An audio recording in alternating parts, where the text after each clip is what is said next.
गुरु ग्रंथ साहिब महाराज जी के अंदर जिहड़ा अज दा श्लोक है उहदे अंदर बाबा कबीर जी ने गल कीती है कि बामण गुरु है जगत का, भगतन का गुरु नाहि। कि जिहड़ा ब्राह्मण है, जिहड़ा कर्मकांडी रस्ते दे उत्ते चलण वाला है, जिन्हें अज्ञानता दे विच दुनिया नूं फसा लिया,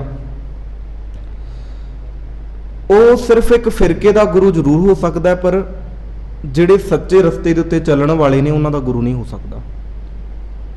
जिवें आपां पहला विचार चुके हैं भी कल्ला गुरु कहना और गुरु दी मनना, इन्हां विच बहुत बड़ा फर्क हुंदा है।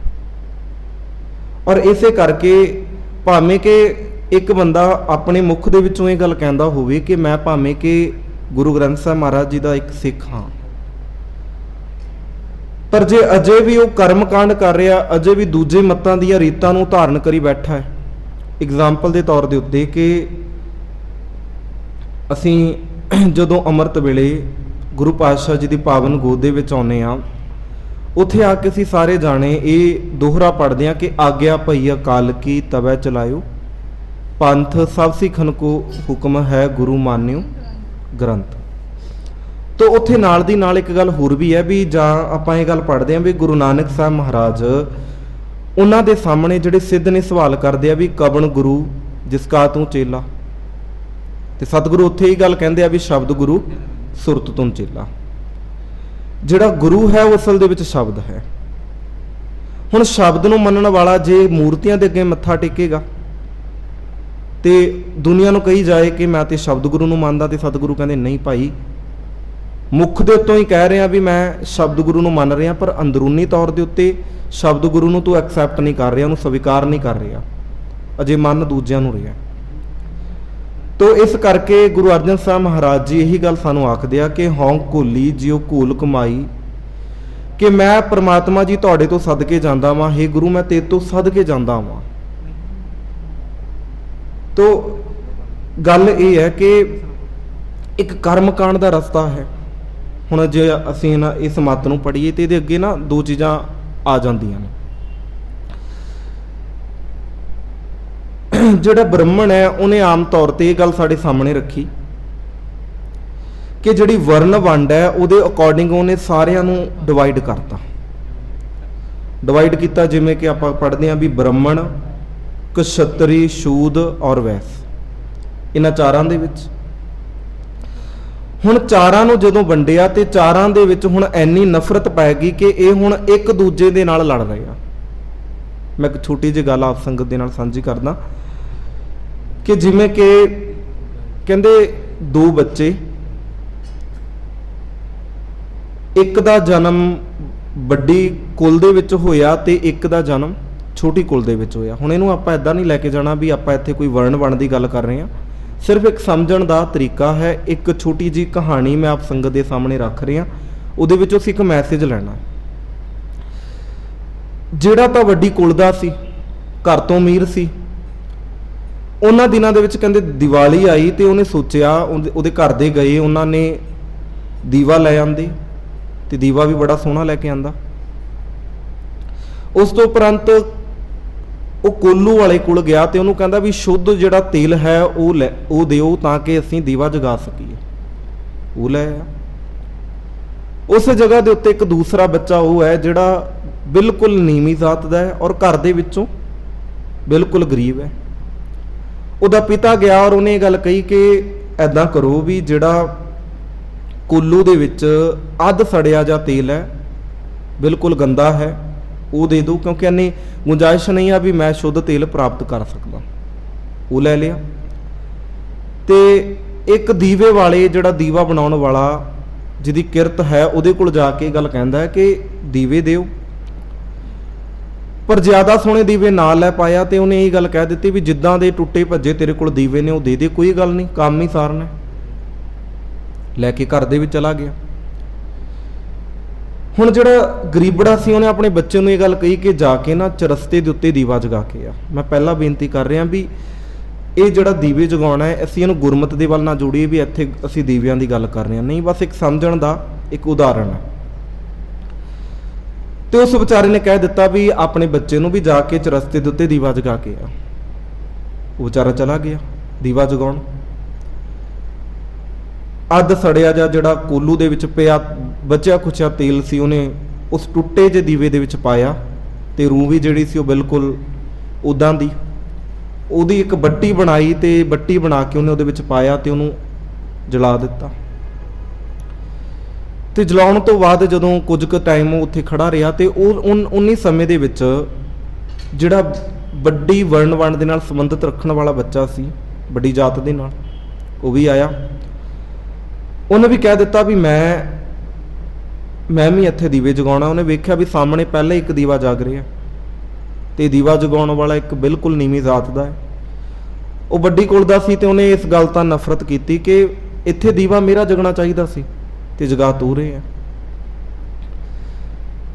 ਇਸ ਗੱਲ ਦੇ ਹੰਕਾਰ ਦੇ ਵਿੱਚ ਉਹਨੇ ਕਹਿ ਦਿੱਤਾ, ਕਹਿੰਦਾ ਆਪਣੇ ਦੀਵੇ ਨੂੰ ਚੁੱਕ ਲਾ ਨਹੀਂ ਤੇ ਮੈਂ ਤੋੜ ਦੇਣਾ। ਤੇ ਤੈਨੂੰ ਪਤਾ ਹੈ ਵੀ ਚਰਸਤਿਆਂ ਦੇ ਉੱਤੇ ਦੀਵਾ ਜਗਾਉਣ ਦਾ ਧਰਮ ਸਾਡਾ ਹੈ ਤੇ ਤੂੰ ਇੱਥੇ ਦੀਵਾ ਜਗਾ ਲਿਆ।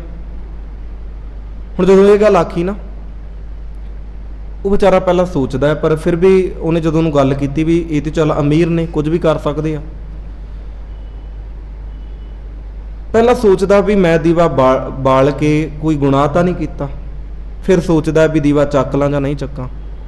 ਉਹ ਸੋਚਦਾ ਰਹਿੰਦਾ ਹੈ ਤੇ ਉਹ ਦੂਜੀ ਵਾਰ ਫਿਰ ਕਹਿੰਦਾ ਕਿ ਦੀਵਾ ਚੁੱਕ ਲਾਂ ਨਹੀਂ ਤੇ ਮੈਂ ਖੁਦ ਬੁਝਾ ਦੇਣਾ। ਉਹ ਫਿਰ ਥੋੜੀ ਸੋਚੀ ਪੈ ਗਿਆ ਤੇ ਉਹਨੇ ਕੀ ਕੀਤਾ, ਜਿਹੜਾ ਵੱਡੀ ਕੁਲ ਵਾਲਾ ਸੀ ਉਹਨੇ ਫੂਕ ਮਾਰੀ ਤੇ ਉਹਦਾ ਦੀਵਾ ਬੁਝਾਤਾ। ਕਹਿੰਦਾ ਚੁੱਕ ਕੇ ਆਪਣੇ ਦੀਵੇ ਨੂੰ, ਤੇ ਜੇ ਹੁਣ ਚੁੱਕਿਆ ਨਹੀਂ ਤੇ ਮੈਂ ਤੋੜ ਵੀ ਦੇਣਾ।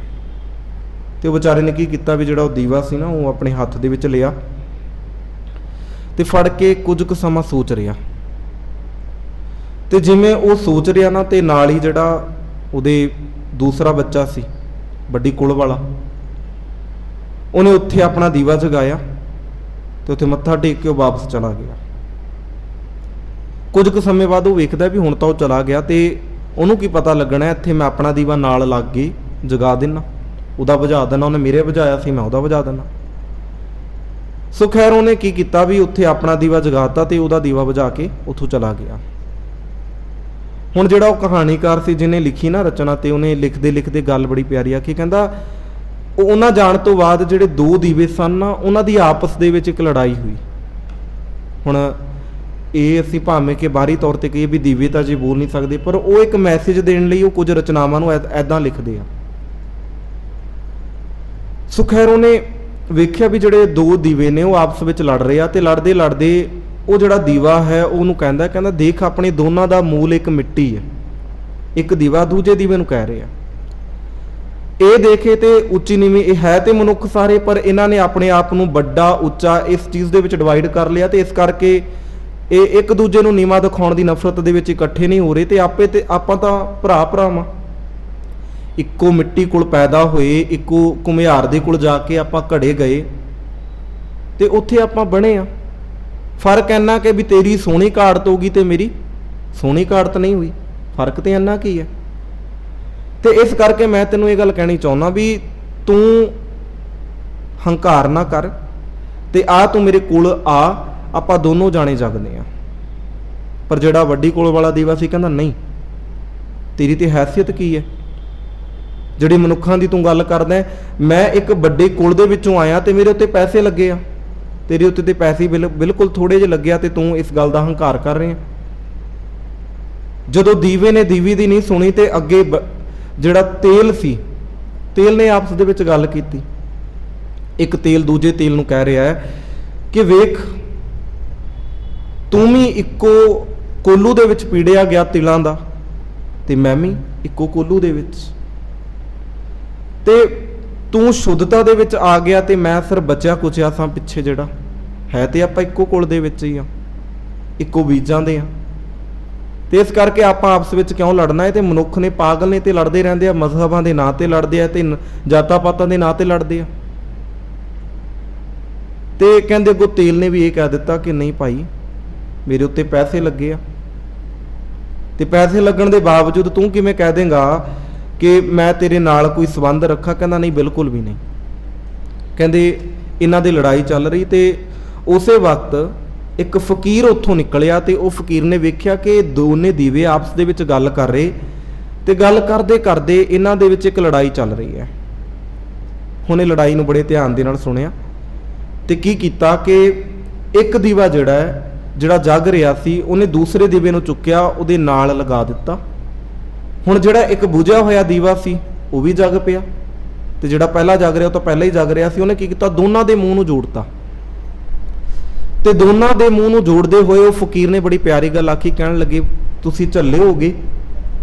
ਇਹ ਤੇ ਮਨੁੱਖ ਨੇ ਇਹਨਾਂ ਨੇ ਆਪਣੇ ਆਪ ਨੂੰ ਤੇ ਡਿਵਾਈਡ ਕੀਤਾ, ਤੁਹਾਨੂੰ ਵੀ ਆਪਸ ਦੇ ਵਿੱਚ ਡਿਵਾਈਡ ਕਰਤਾ। ਕਹਿੰਦਾ ਵੇਖ ਤੂੰ ਕਹਿੰਦਾ ਮੈਂ ਉੱਚੀ ਜਗ੍ਹਾ ਦੇ ਉੱਤੋਂ ਬਣਿਆ ਹੋਇਆ, ਮੇਰੀ ਘਾੜਤ ਸੋਹਣੀ ਹੋਈ ਹੈ, ਤੇ ਤੇਲ ਤੂੰ ਕਹਿ ਰਿਹਾ ਵੀ ਮੈਂ ਸੋਹਣੀ ਘਾੜਤ ਵਿੱਚ ਮੇਰੇ ਉੱਤੇ ਪੈਸੇ ਲੱਗੇ ਆ, ਤੂੰ ਇਸ ਗੱਲ ਦਾ ਹੰਕਾਰ ਕਰਦਾ ਹੈ। ਕਹਿੰਦਾ ਵੇਖ ਭਾਵੇਂ ਤੇਰੇ ਉੱਤੇ ਜ਼ਿਆਦਾ ਪੈਸਾ ਲੱਗਿਆ, ਸੋਹਣਾ ਤੇਲ ਆਇਆ ਤੂੰ, ਤੇਰੇ ਉੱਤੇ ਦੀਵੇ ਸੋਹਣੇ ਪੈਸੇ ਲੱਗੇ ਤੇ ਤੇਰੀ ਸ਼ੇਪ ਸੋਹਣੀ ਬਣ ਗਈ, ਤੇ ਕਹਿੰਦਾ ਉਹਦੇ ਉੱਤੇ ਘੱਟ ਲੱਗੇ ਤੇ ਇਸ ਕਰਕੇ ਉਹਦਾ ਤੇਲ ਵੀ ਮਿਲਾਵਟੀ ਹੈ ਤੇ ਉਹ ਟੁੱਟਿਆ ਹੋਇਆ ਇੱਕ ਤਰ੍ਹਾਂ ਦਾ ਦੀਵਾ। ਪਰ ਕਹਿੰਦਾ ਹੈ ਤੇ ਦੀਵਾ ਹੀ ਨਾ।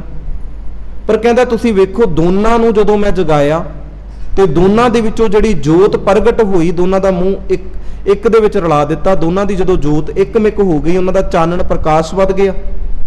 ਉਹ ਕਹਿੰਦਾ ਵੇਖ ਜਦੋਂ ਤੁਸੀਂ ਲੜਦੇ ਸੀ ਤੇ ਇੱਕ ਰੌਸ਼ਨੀ ਦੇ ਰਿਹਾ ਸੀ, ਉਹਦਾ ਇੰਨਾ ਚਾਨਣ ਨਹੀਂ ਸੀ, ਪਰ ਜਦੋਂ ਦੋਨਾਂ ਨੂੰ ਉਹਨੇ ਜੋੜ ਦਿੱਤਾ, ਦੋਨਾਂ ਦੇ ਜੋੜਨ ਦੇ ਨਾਲ ਕੀ ਹੋਇਆ ਕਿ ਉਸ ਜਗ੍ਹਾ ਦੇ ਉੱਤੇ ਚਾਨਣਾ ਵੀ ਜ਼ਿਆਦਾ ਹੋਣਾ ਸ਼ੁਰੂ ਹੋ ਗਿਆ। ਤੇ ਉਹ ਦੀਵਿਆਂ ਨੂੰ ਹੱਥ ਮਾਰ ਕੇ ਕਹਿੰਦਾ ਦੀਵਿਓ ਹੁਣ ਦੱਸੋ ਤੁਹਾਡੇ ਵਿੱਚ ਉੱਚਾ ਕੌਣ ਹੈ ਤੇ ਨੀਵਾਂ ਕੌਣ ਹੈ। ਜਿਹੜਾ ਨੀਵਾਂ ਵੀ ਸੀ ਉਹਦਾ ਵੀ ਪ੍ਰਕਾਸ਼ ਹੋਣਾ ਤੇ ਜਿਹੜਾ ਉੱਚਾ ਸੀ ਉਹਦਾ ਵੀ ਪ੍ਰਕਾਸ਼ ਹੋਣਾ। ਸੋ ਕਹਿਣ ਦਾ ਅਰਥ ਹੈ ਵੀ ਇੱਕ ਵਰਣ ਵੰਡ ਨੇ ਇਸ ਤਰੀਕੇ ਦੇ ਨਾਲ ਸਾਡੇ ਵਿੱਚ ਪੈਦਾ ਕੀਤਾ, ਅਸੀਂ ਉੱਚਿਆਂ ਨੂੰ ਸਵੀਕਾਰ ਕਰਦੇ ਹਾਂ, ਅਸੀਂ ਨੀਵਿਆਂ ਦੇ ਨਾਲ ਨਫ਼ਰਤ ਕਰਦੇ ਹਾਂ। ਇਸੇ ਤਰ੍ਹਾਂ ਅਸੀਂ ਧਰਮਾਂ ਦੀ ਵੀ ਗੱਲ ਕਰਦੇ ਹਾਂ ਕਿ ਅਲੱਗ-ਅਲੱਗ ਧਰਮ ਜ਼ਰੂਰ ਪੈਦਾ ਹੋਏ ਆ ਤੇ ਅਲੱਗ-ਅਲੱਗ ਧਰਮ ਪੈਦਾ ਹੋਣ ਦੇ ਨਾਲ ਇੱਕ ਦੂਜੇ ਵਿੱਚ ਨਫ਼ਰਤਾਂ ਆਮ ਤੌਰ ਤੇ ਵੱਧ ਰਹੀਆਂ ਨੇ। ਅੱਜ ਦਾ ਤੁਸੀਂ ਆਮ ਤੌਰ ਤੇ ਵੇਖ ਲਓ, ਜੋ ਅੱਜ ਦਾ ਸਮਾਂ ਹੈ, ਅੱਜ ਇੱਕ ਦੂਜੇ ਨੂੰ ਇੱਕ ਦੂਸਰੇ ਦੇ ਨਾਲ ਲੜਾਇਆ ਜਾ ਰਿਹਾ ਹੈ। ਤੋ ਇਸ ਕਰਕੇ ਗੱਲ ਇਹ ਹੈ ਵੀ ਜਿਹੜੀ ਬ੍ਰਹਮਣਵਾਦੀ ਸੋਚ ਹੈ, ਉਹ ਬ੍ਰਹਮਣਵਾਦੀ ਜਿਹੜੀ ਸੋਚ ਹੈ ਉਹ ਇੱਕ ਦੂਜੇ ਨੂੰ ਲੜਾ ਰਹੀ ਹੈ, ਜਾਂ ਜਿਹੜੀ